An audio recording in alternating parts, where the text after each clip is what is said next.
আসসালামু আলাইকুম। আশা করি সবাই ভালো আছেন। আমি আমার গত ভিডিওতে আপনাদেরকে বলেছিলাম যে জেএলপিটি N5 এর কমপ্লিট প্রিপারেশনের জন্য যা যা লাগবে আমি তা আপনাদেরকে দেব, এবং যারা কোচিংয়ে ভর্তি না হয়ে বাসায় বসে জেএলপিটি N5 পুরোটা শেষ করতে চান তাদেরকে আমি একটা প্লেলিস্ট দেব, যেখানে আমি জেএলপিটি N5 এর জন্য কিছু ক্লাস নেব। তো তারই ধারাবাহিকতায় আজকের আমাদের এই প্রথম class JLPT N5 basic class. তো প্রথমে আমরা জেনে নিই যে জাপানিজ ভাষায় 3 ধরনের বর্ণ আছে: হিরাগানা, কাতাকানা এবং কাঞ্জি। তো হিরাগানা ব্যবহার করা হয় জাপানিজদের নিজস্ব শব্দ ব্যবহারের ক্ষেত্রে, এবং কাতাকানা ইউজ করা হয় বিদেশি সকল ভাষার শব্দার্থ ব্যবহারের ক্ষেত্রে, এবং কাঞ্জি ইউজ করা হয় চীন দেশের শব্দ ব্যবহারের ক্ষেত্রে। তো হিরাগানা, কাতাকানা, কাঞ্জি এই বর্ণগুলো আমরা ভালোভাবে উচ্চারণ সহ লিখতে পারলেই কিন্তু জেএলপিটি N5 এর অনেকাংশ আমাদের কমপ্লিট হয়ে যাবে। এখন হিরাগানা টোটাল 104টি আছে। এর মধ্যে মৌলিক হিরাগানা 46টি, সংযুক্ত হিরাগানা 33টি এবং পরিবর্তিত হিরাগানা 25টি। তো আমরা যদি মৌলিক 46টি হিরাগানা আমরা শিখে ফেলি, তাহলে সংযুক্ত এবং পরিবর্তিত হিরাগানা আমাদের জন্য একদম সহজ হয়ে যাবে। এগুলো কিন্তু মৌলিক হিরাগানারই আরেকটি রূপ। তো আমরা মৌলিক 46টি হিরাগানা সম্পর্কে আজকে ক্লাসে ভালোভাবে জানবো এবং লিখতে শিখব। তো এখানে মৌলিক 46টি যে হিরাগানা আছে সেগুলো দেওয়া আছে। তো আপনারা এগুলো এখন এক ঝলক দেখে নিন, কারণ এগুলো এখন আমি আপনাদেরকে লিখে প্র্যাকটিস করাবো। তো এখন প্রথমে আমরা শিখে ফেলি প্রথম বর্ণ আ, যেটা বাংলা সরায়ের উচ্চারণ এবং ইংরেজিতে এর উচ্চারণ হবে। তো এটা কিভাবে লিখবেন সেটা এখন আমি স্টেপ বাই স্টেপ দেখাচ্ছি। তো প্রথম স্টেপে আমরা হালকা বাঁকা করে একটা দাগ টানবো। এটা কিছুটা সোজা দিলেই চলবে। তো হালকা কিছুটা বাঁকা করে দাগ টান দেওয়ার পর উপর থেকে নিচের দিকে সোজা করে নিয়ে নিচের দিকে হালকা বাঁকিয়ে নেব, এবং এরপর আমরা এই নিচের দিক দিয়ে একটু পরে আমরা এইভাবে একটু বাঁকা করে দাগ দেব। তো হয়ে গেল আমাদের প্রথম বর্ণ আ। তো মনে রাখবেন প্রথমে হচ্ছে আ। এখন আমরা দ্বিতীয় বর্ণ লিখব ই। তো বাংলা হ্রস্বইর উচ্চারণ ই এবং ইংরেজিতে আয়ের উচ্চারণ এটি হবে। এখন ই লেখার জন্য আমরা প্রথমে হালকা বাঁকা করে নিচের দিকে একটু বাঁকা করে দিতে হবে। আবার দেখেন হালকা বাঁকা করে নিচের দিকে বাঁকা, এবং পরবর্তী ওই দিক দিয়ে ছোট বাঁকা হবে। প্রথমটা একটু বড় এবং দ্বিতীয়টা ছোট। এখন হচ্ছে উ। উ বাংলা উ এর উচ্চারণ এবং ইংরেজি ইউ এর উচ্চারণ। তো উ লেখার জন্য প্রথমে আমরা উপর দিক থেকে একটা টান দেব, তারপর এটা নিচ থেকে এইভাবে বাঁকা করে দিয়ে দেব। তাহলে হয়ে গেল আমাদের উ। তো শিখলাম আ, ই, উ। এখন পরবর্তী বর্ণ হচ্ছে আমাদের এ। এখন এ হচ্ছে বাংলা ই এর উচ্চারণ, এবং এটার জন্য প্রথমে আমরা উপরে হালকা করে টান দেব, এবং এই টানের এদিক থেকে এইভাবে করে এটা হয়ে গেল আমাদের এ। তো এখন আমরা লেখা শিখব ও। তো ও হচ্ছে ইংরেজি ও এর উচ্চারণ। তো ও লেখার জন্য আ লেখার জন্য যেভাবে আমরা উপর থেকে হালকা বাঁকা টান দিয়েছিলাম, এখানে এরকম একটা হালকা বাঁকা টান দিলাম। এখন এইভাবে দেওয়ার পর উপর থেকে নিচের দিকে সোজা একটা টান দেওয়ার পর হালকা গোল করে এইভাবে একটা টান দিয়ে দিব। তাহলে আমাদের ও এর প্রায় শেষ। এখন আরেকটু বাকি আছে, সেই জন্য আবার একই স্টেপে যাব। যাওয়ার পর হালকা বাঁকা করে এইভাবে বাঁকা করে দেব। এরপর হচ্ছে আমাদের উপর দিক থেকে হালকা একটা দাগ টেনে নেব। তো হয়ে গেল আমাদের ও। তো আমরা প্রথম 5টি বর্ণ শিখে ফেললাম: আ, ই, উ, এ, ও। এবং আমি যেইভাবে স্টেপ বাই স্টেপ ভাবে শিখালাম সেগুলো মনে রাখবেন, এবং সর্বশেষ যে বর্ণগুলো লিখলাম এগুলো হচ্ছে মূল বর্ণ। তো এখন আমরা পরবর্তী 5টি বর্ণ শিখব। তো প্রথমে হচ্ছে কা। এখন কা হচ্ছে ইংরেজি কে এ এর উচ্চারণ। এটাকে খাও বলা হয়, কা বা খা। আপনারা যেটাই উচ্চারণ করতে স্বাচ্ছন্দ্য বোধ করেন সেটাই করতে পারেন। তো কা লেখার জন্য আমরা 3টি স্টেপ ইউজ করব।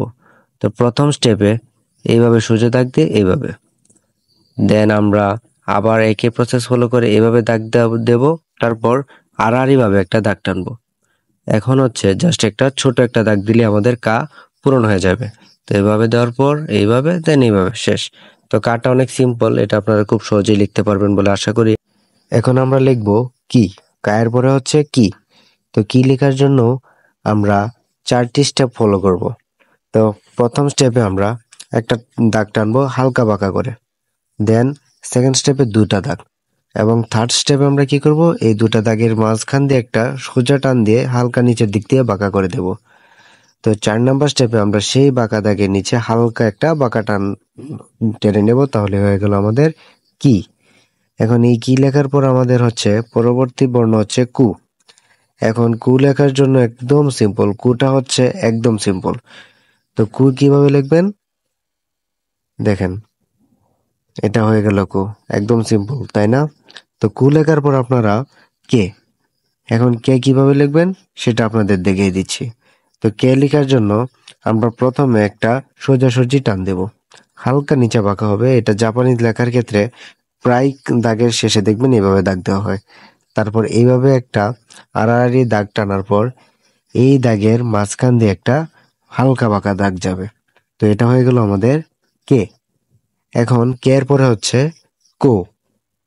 এখন কো এটাকে আপনারা খো বলতে পারেন, কা কি কু কে কো, কিংবা খা খি খু খে খো।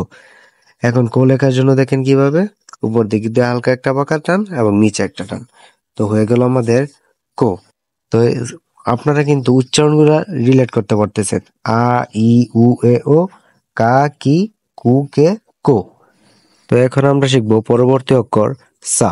তো এটা কিন্তু সা হবে না, ইংরেজি এস এ, এই দুটা বর্ণের উচ্চারণ সা। তো ইংরেজি সা এর উচ্চারণ হবে।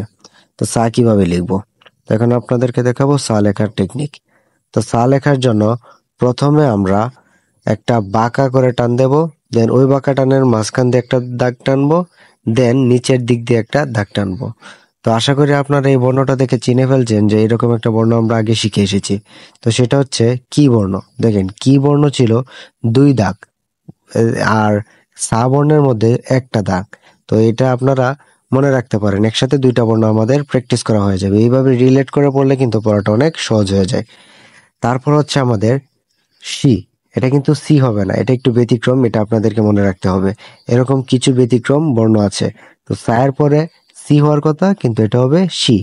ইংরেজিতে দেখে নেন SHI, তো সি। এখন সি কিভাবে লিখবেন, এটা হচ্ছে এই যে ছিপ আছে না মাছ ধরার, ঠিক এরকম। তো এটা হচ্ছে সি। তারপরে হচ্ছে সু, সা সি সু। এখন সু কিভাবে লিখবেন, তো সু লেখার জন্য প্রথমে আমরা একটা সোজা দাগ টানবো, সেই সোজা দাগ টানের মাঝখান দিয়ে আমরা একটা এইভাবে পেঁচিয়ে লিখতে হবে। দেখেন কিভাবে, ঠিক এইভাবে। তো হয়ে গেল আমাদের সু। সু লেখাটাও কিন্তু সহজ আছে। তারপরে হচ্ছে সা শি সু সে। এখন সে কিভাবে লিখবেন, তো এটার উচ্চারণ হচ্ছে ইংরেজি উচ্চারণ এসি সে। এখন সে লেখার জন্য প্রথমে আবার একটা সোজাসুজি দাগ টানবো। তো সোজাসুজি দাগ টেনে নিয়ে গিয়ে আমরা, তো সোজাসুজি দাগ টানার পর আমরা এদিকে একটা সোজা দাগ টানবো, দেন দেখে নেন। তো এইভাবে দাগ টানার পর এই দিক দিয়ে বাকি হলো, সরি এটা একটু নিচে লেগে গেছে, তো আবার নতুন করে আমি লিখে দিচ্ছি। তো দেখেন এইভাবে দেওয়ার পর এইভাবে, দেন এইভাবে। তো হয়ে গেল আমাদের সে। তো সা শি সু সে। এখন আমরা শিখবো সো। তো সো লেখাটাও কিন্তু টেকনিকের সাহায্যে মনে রাখা যায়, দেখিয়ে দিচ্ছি। তো সো লেখাটা অনেক সহজ যদি আপনারা সেই টেকনিকটা দেখেন। তো দেখেন কিভাবে লিখলাম। এখন আসলে আপনারা এটা বাংলা বর্ণ দীর্ঘের মতো লিখতে পারেন। দীর্ঘইর এই যে উপরের ঋষিকার এবং এই গোল দাগটা না দিলেই কিন্তু এটা সো হয়ে যায়। তো সো বর্ণটা আশা করি আপনারা এখন লিখতে পারবেন। তো আমরা কি শিখলাম, সা শি সু সে সো। তো সবগুলো বর্ণ দেখে নিন কিভাবে লিখেছি, এক পলক দেখে নিন। তো এরপর আমরা শিখবো পরবর্তী বর্ণগুলো। তো পরবর্তীতে আছে তা। তো তা লেখা টেকনিকটা এখন আপনাদেরকে দেখাই। তো তা লেখার জন্য প্রথমে একটা বাঁকা করে দাগ টান দেব, সেই বাঁকা করে দাগ টানের মাঝখান দিয়ে একটা সোজা তবে আড়াআড়ি ভাবে একটা দাগ টান দেব। তো এই দাগ টানার পর জাস্ট কো লিখেছিলাম যেভাবে উপর নিচে এইভাবে আমরা দিয়ে দিব। তো হয়ে গেল আমাদের তা। এখন হচ্ছে চি। তো এটাও দেখেন, এটা কিন্তু ব্যতিক্রম। তারপরে হওয়ার কথা তি, কিন্তু হলো চি। তো এটা হচ্ছে ব্যতিক্রম। তো চি কিভাবে লিখবেন, চি লেখাও সহজ। প্রথমে একটা সোজা টান, দেন সেই টানের মাঝখান দিয়ে 5 এর মতো করে লিখে ফেলবেন, তাহলে হয়ে যাবে আমাদের চি। তারপরে লিখলাম আমরা চি। এখন হচ্ছে আরেকটা ব্যতিক্রম, এটা হচ্ছে উচ্চারণটা হবে সু, এটা উচ্চারণটা হবে সু। জিহ্বার আগা থেকে উচ্চারণটা আপনাদেরকে উচ্চারণ করতে হবে। তো এটার কিছু গ্রামাটিক্যাল ইউজ আছে, সেগুলো ইউজ করলে আপনারা এটার সম্পূর্ণ ব্যবহার জানতে পারবেন। তো এটা সু উচ্চারণ হয়, আবার কখনো সু উচ্চারণ হয়। তো এটাকে আপনারা এইভাবে উচ্চারণ করবেন যে সু। তো সু লেখাটা অনেক সহজ, এটাও বড়শির ছিপের মতো, তবে এটা এইভাবে আড়াআড়ি করে। তো আমরা দেখেন এটাও একটা টেকনিক বা মেমোরাইজিং এর জন্য ব্যবহার করতে পারেন, যে সি লিখেছিলাম এইভাবে, এবং একটা সু লেখার জন্য আমরা এইভাবে ব্যবহার করছি। তারপরে হচ্ছে তা চি সু তে, এটা হওয়ার কথা ছিল তা তি তু তে, তো এটা হলো তা চি সু তে। তো তে লেখাটা আরো সহজ। তে লেখার জন্য আমরা যেরকম একটা একার দিয়েছি, তো তে লেখার জন্য ঠিক সেই একারটা আপনাদেরকে লিখতে হবে, শুধু নিচে গোল দেওয়া যাবে না। তো দেখেন এই যে এটা হয়ে গেল আমাদের তে। তো এরপর আমরা শিখবো তো। তে তে আর তো অনেকটা সিমিলার টাইপের, তবে হালকা একটু ডিফারেন্স আছে। তো দেখেন হালকা এভাবে বাঁকা দিয়ে তারপর উপর থেকে এরকম আবার একটা গোল দাগ টান দেবো, তাহলে এ যেন আমাদের তো। তো তা চি সু তে তো, এগুলো অনেক সহজ ছিল। এখন চলে যাই পরবর্তী ধাপে। এখন আমরা শিখবো না নি নু নে নো। তো প্রত্যেকটা ওয়ার্ড কিন্তু এইভাবে, সরি লেটার কিন্তু এই পাঁচটা পাঁচটা করে সিমিলার টাইপ ভাবে যাচ্ছে। এখন দেখেন না কিভাবে লিখতে হয়। না লেখার জন্য কিন্তু দুটার দাগে আমাদেরকে বাঁকা করে লিখতে হবে। প্রথমটা এইভাবে, দেন এইভাবে, তারপর নিচে একটা প্যাচের মতো করে লিখবেন, দেন উপরে একটা জাস্ট একটা দাগ দিবেন, তাহলে আমাদের হয়ে গেল না। তো দেখেন শেষ, এটা হচ্ছে আমাদের না। এখন হচ্ছে আমাদের নি। নি লেখাটা অনেক সহজ আছে। তো দেখেন নি কিভাবে লিখবেন, ইংরেজি এন আই নি, এবং বাংলায় নরিস্কার নি। তো নি লেখার জন্য প্রথমে আমরা হালকা বাঁকা করে দাগ টেনে হালকা নিচের দিকে উপর দিকে বাঁকিয়ে দেব। দেন আমরা যে কো লিখেছিলাম, তারপরে তা লিখেছিলাম, যেভাবে দুটো গোল দাগ দিয়েছিলাম, তো এভাবে বাঁকা করে দুটো দাগ দিয়ে দেব। তো হয়ে গেল আমাদের নি। এরপর হচ্ছে নু।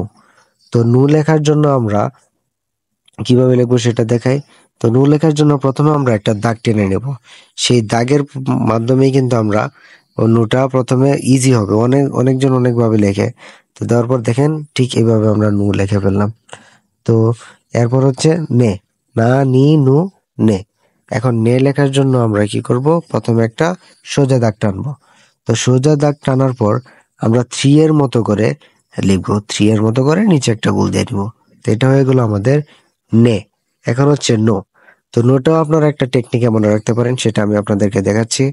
তো নো লেখার জন্য প্রথমে আমরা একটা গোল করে দেব, তারপর এভাবে লাগবে না কিন্তু। তো এটা কিভাবে মনে রাখবেন, লাগবে নো, মানে এটা লাগছে না। তো নো কি, লাগবে নো, তো এইভাবে দাগ দিয়ে নো দেবেন। এরপর আমরা শিখব পরবর্তী শব্দগুলো। তো পরবর্তীতে আছে হা হি হু হে হো। তো হা কিভাবে লিখবেন সেটা দেখাচ্ছি। তো হা লেখার জন্য প্রথমে আমাদেরকে হালকা সোজা, মানে বাঁকা, হালকা বাঁকা হবে। দেন এটার সাথে আমরা হালকা একটা সোজা দাগ দেওয়ার পর নিচের দিক দিয়ে নিয়ে গোল করে পেঁচিয়ে দিব। তো এটা হয়ে গেল আমাদের হা। এখন আমরা শিখবো হি। তো হি লেখার জন্য আমরা কি করব, হি লেখাটা অনেক ইজি এবং এটা মনেও থাকে। তো হিটা দেখেন এই যে এইভাবে দিয়ে এইভাবে, তো এটা হয়ে গেল আমাদের হি। ইউ এর মতো করে জাস্ট দুই সাইডে দুইটা দাগ টানতে হবে, তো হয়ে গেল হি। হি এর পরে হচ্ছে আমাদের হু। হুটাকে ফু হিসেবে উচ্চারণ করা হয়, তো হু বা ফু। এখন এটা লেখা অনেকটা একটু জটিল, কিছুটা জটিল লাগে অন্যান্য লেটারের তুলনায়। তো দেখেন প্রথমে হালকা এইভাবে দিলাম, দেওয়ার পর নিচ থেকে একটা বড় দাগ টানবো এরকম বাঁকা করে। দেন কি করব, আমরা এই দাগ টানার পর এইভাবে হালকা এই দিক দিয়ে একটা বাঁকা করে দেব। দেন জাস্ট একটা সোজা দাগ ওই দিক দিয়ে দিয়ে দিলে আমাদের হয়ে যাবে হু বা ফু। তো হু বা ফু লেখাও আমরা শিখে ফেললাম। তো এটা একটু প্র্যাকটিস করবেন ভালো করে, যেন সুন্দর হয়। আমারটা ততটা সুন্দর হয়নি। তারপর আমরা লিখবো হে। হে লেখাটাও কিন্তু অনেক অনেক সহজ। আমরা কু লেখা যেরকম শিখেছিলাম, হে লেখাটাও ঠিক তেমন। দেখেন এইভাবে, তো এদিক দিয়ে কিন্তু একটু ছোট, তারপর কিন্তু বড়, এটা একটু খেয়াল রাখবেন, সমান সমান হবে না কিন্তু। এরপর হচ্ছে হু। তো হু লেখাটা হায়েরই অনুরূপ। তো এটাও আপনারা টেকনিক বা মেমোরাইজিং এর ক্ষেত্রে ব্যবহার করতে পারেন, যা এখনই দেখিয়ে দিচ্ছি। তো হা লিখেছিলাম যেভাবে, ঠিক সেম ভাবে আমরা দাগ টানবো, দেন আবার ওই একটা সোজা দাগ টানবো। তবে এই ক্ষেত্রে দুইটা দাগ টানলে আমাদের এর ক্ষেত্রে মানে হার সাথে হার ক্ষেত্রে একটা দাগ ছিল, এখন দুইটা দাগ টানলে কিন্তু আমাদের হোটা হয়ে যাবে। দেখতে পারলেন হা এবং এর কিন্তু অনেকটা মিল আছে। তো এটা আমি সাইড দিয়ে দেখিয়ে দিচ্ছি আপনাদের, মেমোরাইজিং এর ক্ষেত্রে যেন সুবিধা হয়। তো এখন আমাদের পরবর্তী বর্ণ হচ্ছে মা।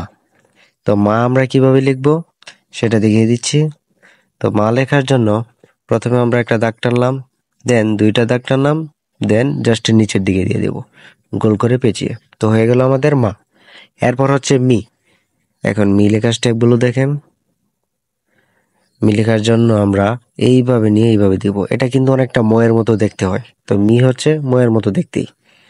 তারপর হচ্ছে মু। তো মু লেখাটাও সহজ। মু লেখার জন্য যেরকম নিচের দিকে একটা রুসুকার দিলাম, তো মু লেখার জন্য কিন্তু সেম রুসুকারটা আমরা সুন্দর করে দিয়ে দিব, তাহলে হয়ে যাবে আমাদের মু। দেন হচ্ছে মে। মা মি মু মে। এখন মে কিভাবে লিখবো সেটা দেখাচ্ছি। তো মে লেখাটার জন্য প্রথমে একটা দাগ টেনে নেব বাঁকা করে, দেন সেই বাঁকের সাথে শুধু একটা পেজ দিয়ে দিব, তাহলে হয়ে যাবে আমাদের মে।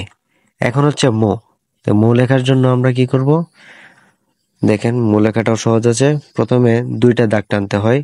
তো প্রথমটা একটু বড়, দ্বিতীয়টা একটু ছোট, তারপর মাঝখান দিয়ে এভাবে বাঁকিয়ে নিলে হয়ে গেল আমাদের মো। তো আমরা শিখলাম মা মি মু মে মো। এখন আমরা শিখব পরবর্তী তিনটি অক্ষর। এখানে তিনটি, এখানে কিন্তু পাঁচটি হয় না। তো কেমন, যেমন ইয়া, ইউ, ইউ। তো এখন প্রথমে আমরা শিখবো ইয়া। তো ইয়া লেখাটা সহজ আছে। তো ইয়া লেখার জন্য সু আমরা লিখেছিলাম না, সেটার মতো করে একটা দাগ টানবো হালকা উপরের দিকে বাঁকা করে। তো এটা দেওয়ার পর উপর একটা ছোট করে দাগ টানবো। তো এরপর এই দিক দিয়ে বাঁকা করে দাগ টানবো, তাহলে হয়ে গেল আমাদের ইয়া। ইয়ার পর এখন আমরা শিখবো ইউ। এখন ইউ কিভাবে লিখবো সেটা দেখেন। তো ইউ লেখাটার জন্য প্রথমে আমরা আর এর মতো একটা দাগ টেনে এইভাবে, তবে এই নিচের এই দাগটা একটু বড় করে লিখতে হবে। তো আর এর মতো করে দেখেন, আবার লিখে দেখাচ্ছি এইভাবে, ঠিক। তো এটা হয়ে গেল আমাদের ইউ। এটা হয়ে গেল ইউ। তারপরে হচ্ছে ইয়ো। তো ইয়া, ইউ, ইয়ো।